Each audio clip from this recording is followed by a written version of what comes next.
The noise outside the door had been quiet for a long time. It took all my courage to crack it open just a sliver. The hallway was empty, except for a freshly extinguished cigarette on the floor. I called the police for help, but they refused to investigate, saying nothing had happened. That light response pierced like a needle. In that moment, my fear turned into a joke. Every morning became a kind of torture. My head felt as heavy as lead, as if something sinister kept unfolding silently each night.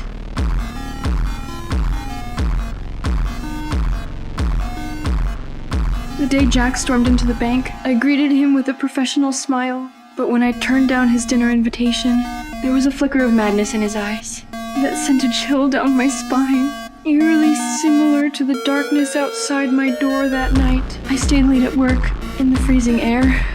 My breath was visible. Suddenly, I heard someone talking behind me. I was so scared that I couldn't move. Jack grabbed me tightly.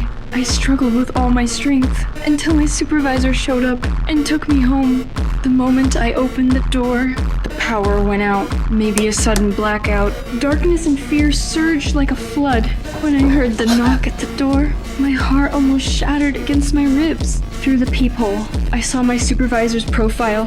He was holding my wallet. When I opened the door, he glanced inside and said, "Just checking your circuit breaker." The sound of his leather shoes echoed as he walked deeper into the apartment. I stared at his straight back and suddenly realized I had never told him my apartment number. The moment the police opened the door, there was a dull thud. A tie was wrapped around his neck. His neatly combed hair was now a tangled mess. After the investigation, it turned out the supervisor got my apartment number from the security guard. Naturally, I became the prime suspect. But strangely, the apartment held no evidence, not a trace. I knew I had to leave, but on the very first day in my new place, I received a phone. When the screen lit up, photos started popping up. My furrowed brows while I slept. Then came a video call. It showed a man in black slipping through the crack of my friend's door. No matter how I screamed her name, she didn't respond. I rushed out, not even stopping to change shoes. But outside her door, I was ambushed by Jack.